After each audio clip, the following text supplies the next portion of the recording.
Hello and welcome to Module 8, Six Sigma Approach. Here we will be talking about the introduction to Six Sigma. Jack Welch is a famous advocate for Six Sigma.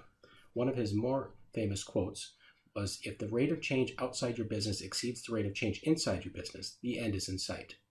He used this as a guiding principle for Six Sigma to prove that you need to have true continuous improvement and constantly be looking to not only get ahead but stay ahead of your competition in order for you to be successful. Let's start with the brief history of production systems. In the late 1800s and early 1900s, craft production was the norm. By that, it was whenever a part or product would be made, it would be made from scratch in a one-piece shop and then sold as is. In the early part of the 1900s, Henry Ford came along and brought with him the concept of interchangeable parts. This allowed assembly line processes and greater use of efficiency by allowing specific training and skills to be applied over and over in repeatable processes. This was the ultimate culmination that began the Industrial Revolution. Moving on next was the batch production, which was Sloan at GM, and that was where they were able to make things in large batch and sub-assembly sites as opposed to everything in line. Shortly thereafter that, in the late 1940s and early 1950s, the philosophies of Edwards Deming, who was the lean guru of all lean gurus, came along and started talking about utilizing lean inventory management and reduce work in process and to streamline your processes for one-piece flow. After that came, around 1950 through today, is lean production, and that's where Toyota picked up. Toyota began as one of the first major organizations to listen to Deming and adopt his philosophies on a grand scale. And by and large, they were able to do it so well that they have gotten ahead and stayed ahead of all their competition. When you get into the late 1980s and then on to today, they began introducing quality aspects to that as well, which eventually merged into Six Sigma production. Even today, lean production and the Toyota production system is considered the gold standard of all production systems in existence in the world. When Six Sigma came about, they looked and took a lot of the main quality tools and bundled them together into a methodology that incorporates cradle-to-grave projects using a defect-based methodology. So defect in this case is considered any element of the product or process that did not meet customer expectations. Historically, people would look at a defect as being end product only, and Six Sigma looks at process defects as well, things that did not go right the first time that need to be addressed, even if it was reworked or eventually made correct. This term was founded by Bill Smith, who was at Motorola at the time, and it was used to indicate the process's ability to perform within specifications, and he created the concept of DPMO, or defects per million opportunities. This was the first starting point of Six Sigma, and Motorola was the groundbreaking organization that actually went and created the Six Sigma methodology. Ironically enough, their product and technology eventually got phased out years later, but their methodologies for Six Sigma have been so widely adapted, they now have a greater profit and business to sell and train and consult in Six Sigma methodologies than they do in actual products that they make anymore. Ultimately, at a simplest level, the sigma level of a process is the number of standard deviations the mean is to the nearest design specification. Sigma is a term for standard deviation. It's a statistical term. And ultimately, Six Sigma means that you have 6 standard deviations away from your mean as your tolerance limits to show how strong your quality level you can have. So to Bill Smith, he took that Six Sigma concept and wanted to correlate the design or the data to DPMO, or the number of standard deviations to the nearest design specification. So here you can see it as an example. You take the histogram following the normal bell-shaped curve, and if you take 6 standard deviations out, it shows that you have very few defects. You have 3.4 defects per million opportunities in his correlation. This is the big tie-in from the DPMO to Six Sigma methodology.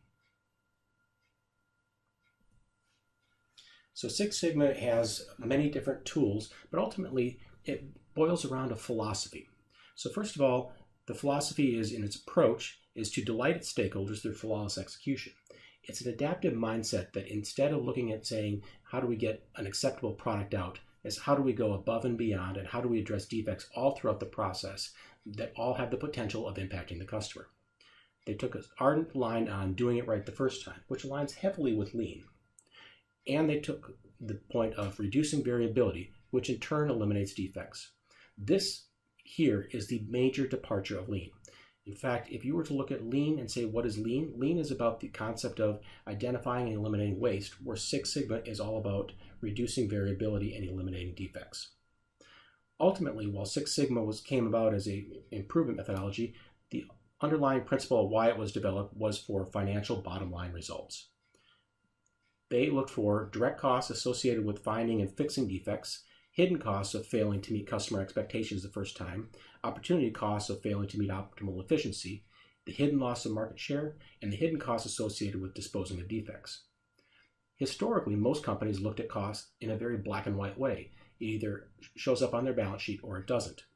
That would look at the very first line on there of direct costs associated with finding and fixing defects.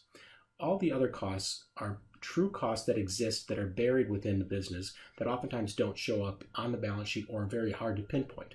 Six Sigma looked and understood that those costs are every bit as critical as the hard line, bottom line costs to your balance sheet. And so they said, let's focus on all those costs and identifying them throughout the system, whether they're hidden or very easy to see. Six Sigma follows a 5-phased approach for cradle-to-grave projects: define, measure, analyze, improve, and control. The first phase is define, which is your project definition. That's where you agree upon what is the problem that you are trying to solve, what are your scope, timeline, and success measures. The measure is where you document and measure your current reality. You assess your measurement system, your capability of understanding and getting the data that you need, and also understanding your current process of what it is today. Analyze is where you evaluate the process and identify sources of waste and variability. This is where you evaluate the data, the performance measures, and use the tools to understand exactly what in your process is not working as it's intended. Improve is where you implement improvements and validate the impact. You have identified what it is that you need to fix your root cause, and then you implement it, and then you validate that the results attain the goals from the original definition stage. And then control is where you ensure the sustainment of results. Frequently, most projects like to end right after improve and walk away, whereas Six Sigma adds that extra phase where it puts the point of making sure that the results that get put in place now sustain them over time and they don't creep back into the process 6 months later. Six Sigma is a defect-based methodology, and it looks at organizations from a statistical perspective. In order to evaluate how the true performance of a company, they have to look at both how are their processes centered and how does their variability compare to the norm. Those two factors combined create what's called a Six Sigma level and identifies just how well the company is at performing according to defects. In practice, a Four Sigma company will spend excess of 10% of their revenues on internal and external repair costs, and a Six Sigma company will spend less than 1% of revenues on their internal and external repair costs. The reality is most companies are not even close to Six Sigma and frankly aren't even anywhere close to Four Sigma. In today's business today, even after all these Six Sigma efforts, there's still many 2 and 3 Sigma organizations as the norm. This chart here shows the concept of the overall yield versus Sigma. And the point of this is to clarify that as Lean and Six Sigma are two slightly different concepts, they do merge together and work cohesively. As you look at the number of steps in the vertical column, you see that the more steps that come, the lower the quality measures that come.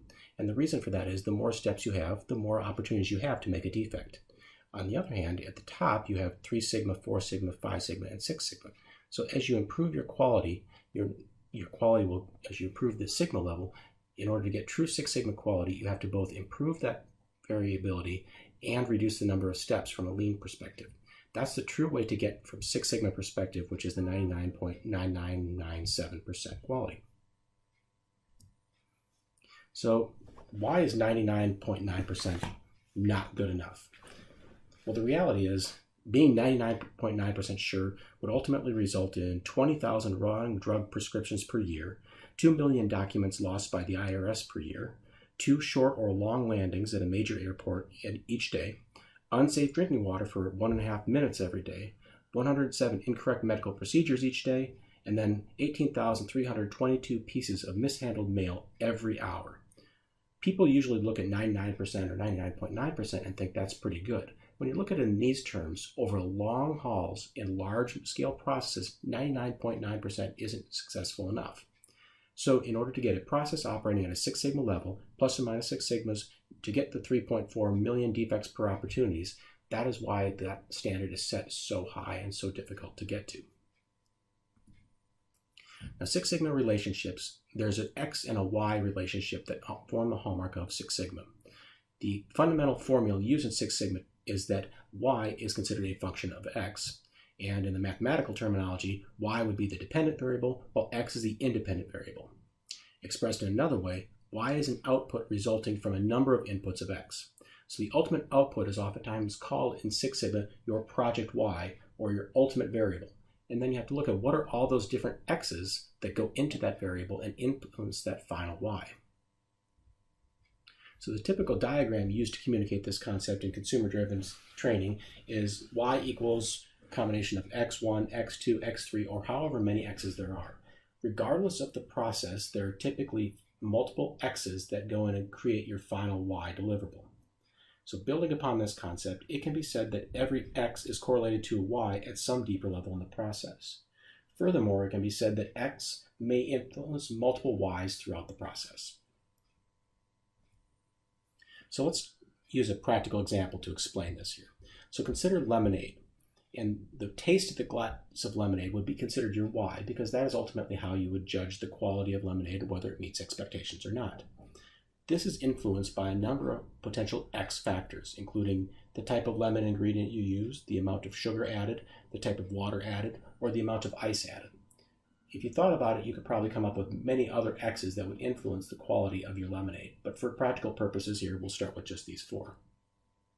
Taking the example a step further, if the lemon ingredient factor was to be taken and drilled down, you could find different X's within the X. So you could use different fresh squeezed lemons. You could use liquid lemon for concentrate. You could use frozen lemon concentrate. You could use powdered lemon flavoring. And in theory, you could go and repeat the same process for all the other X's that you pick. This is not at all different concept-wise from some of the things that we discussed earlier on in this course with systems engineering, where you have your main component and then you have your subcomponents that flow on down and through. So now when you look at Six Sigma projects, not all projects are making a good Six Sigma project. In fact, they have certain criteria that they need to be in order for it to be a successful project from the onset. First of all, it needs to be defect-based. It needs to be identifying a product or process defect or something that is not performing as it should be, and that's your project Y. It has to have both measurable inputs and outputs. A frequent challenge is, how do we measure this? You can't go and say, we're going to improve customer satisfaction, because there's no way to evaluate whether or not your process is acceptable currently, where it can go, where it isn't going to go, or how, after a project is completed, have you actually moved the needle and made the goal that you expected. It cannot have a predetermined solution.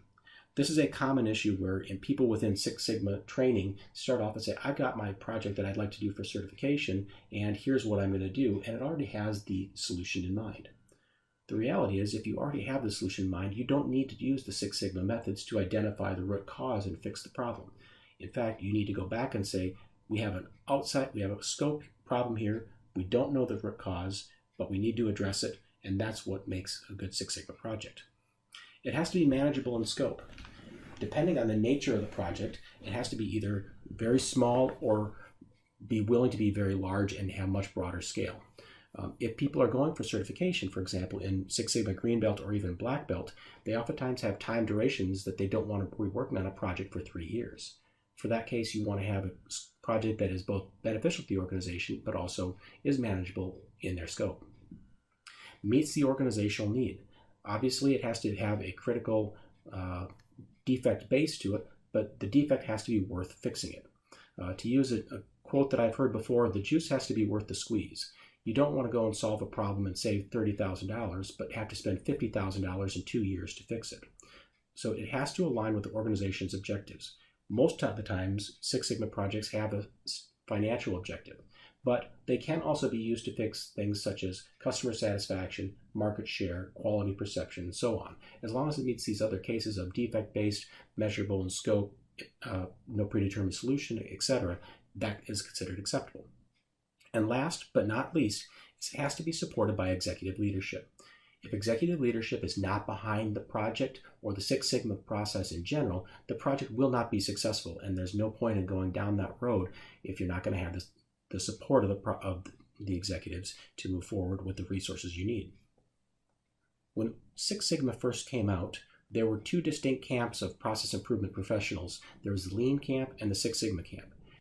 And the thought at the time was that they could not work together, and they were two distinctly different lines of thought. In fact, many people thought that Lean was about improving productivity and Six Sigma was about improving quality, and those two would often conflict.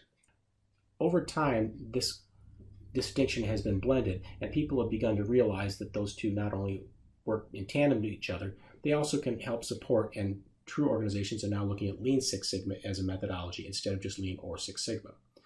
While those two are together, and Lean and Six Sigma both work together, they are still not exactly the same thing. So, at a fundamental core, Lean is about the identification and elimination of waste, and Six Sigma is about the reduction of variability and about the elimination of defects. In comparing Lean versus Six Sigma, typically speaking, implementation only, where you have a project manager with a predetermined solution, is considered the very fundamental element of continuous improvement. If you already know what you need to do and you just need to do it, that's implementation only. Next up is considered Lean. And a good Lean process is when a process is inefficient, and with collaboration of the right subject matter experts, it could be streamlined. This is a case where you just need to do some analysis and go and reduce the waste in order to improve your process. And at the top of the peak here is Six Sigma, which is a more analytic approach to a business problem or defect with an unknown root cause. Typically speaking, in an organization, it is best to start with the very bottom level of the pyramid and move on forward, both in development of your project, of your improvement program, as well as looking and evaluating particular problems. Start with, okay, is there something we can implement? If that has not been successful, then look and use the Lean tools to say, how can we eliminate those waste elements? If the Lean tools have not been successful, Six Sigma is typically the next step in addressing that root cause. Now, we talked earlier on about the Plan, Do, Check, Act cycle, and Six Sigma uses a DMAIC cycle. So you look and say, how are those two the same, or are they different, or is it somewhere in between? Well, look at the similarities between the two. They both start by stating a goal and conducting upfront planning. They both collect data and measure the process baseline as viewed from the customer perspective. They both analyze and evaluate the processes. Then they implement targeted improvements and validate the effectiveness of process changes, and then establish sustainment actions and begin the cycle anew. Ultimately, at its core, they are very similar and they follow the same approach. Where the variances lie is the specific tools that they use and certain nuances of emphasis throughout the DMAIC or Plan, Do, Check, Act cycle. So both Plan, Do, Check, Act and DMAIC follow those same three strategies of improving, creating, and managing processes. And those are process improvement, process design or redesign, and then process management. Process improvement being finding problems, fixing, and getting better tomorrow than you are today. Process design or redesign. In Six Sigma, this is often called Design for Six Sigma, where you go and use these tools up front to eliminate problems before they start. And then process management is for processes that are in place. What are the tools that you use to manage the process on a daily basis and ensure that it is producing the best quality of performance, the lowest quality of defects on a daily basis? The commitment to Six Sigma training is another hallmark of organizations that have taken a large-scale approach to Six Sigma. General Electric we started off here with a Jack Welch quote, who was the president of General Electric, and he proposed that every single member of GE, all employees, had to go through Six Sigma training mandatory. Other organizations have done similar concepts in there, and some have added to that, some have backed off and gone through iterations of cycles throughout time. Ultimately, the commitment to training helps in both the education as well as showing that executive support. By Jack Welch saying everybody is going to have to get Six Sigma trained, not only does that mean that everybody's going to have to do it, but everybody is very clear on his position as the CEO of whether or not this is something that's here to stay and whether this is a basic fundamental expectation. Typically, there are training at different levels. You'll hear of executive leadership, which usually has to have some sort of basic understanding of the concept, and also things geared toward how do they support the efforts and provide the resources necessary and identify the projects where they need to be addressed. There's then what's called awareness, which is typically a white belt or yellow belt training. This is anywhere from 1 day to 1 week, and usually is awareness, process stakeholder, somebody who doesn't necessarily do a project or a certification as a result, but needs to understand the basic tools in accordance with their daily role. Next up is green belt, which is project specific. These are typically people who are not full-time process improvement professionals, but who learn the DMAIC methodology and the tools through 2 weeks of training, and then go through a certification process where they have to complete a project that utilizes the tools. And then there's black belt, which are typically dedicated resources to process improvement professionals. The black belt is the one who will do training for these other lower levels of Six Sigma training, and they'll do mentoring of green belts throughout their project. In order to become a certified black belt, they have to go through 4 weeks of training and then create Six Sigma project completion of their own, but those projects are typically of broader scale, higher risk, and higher complexity than green belts.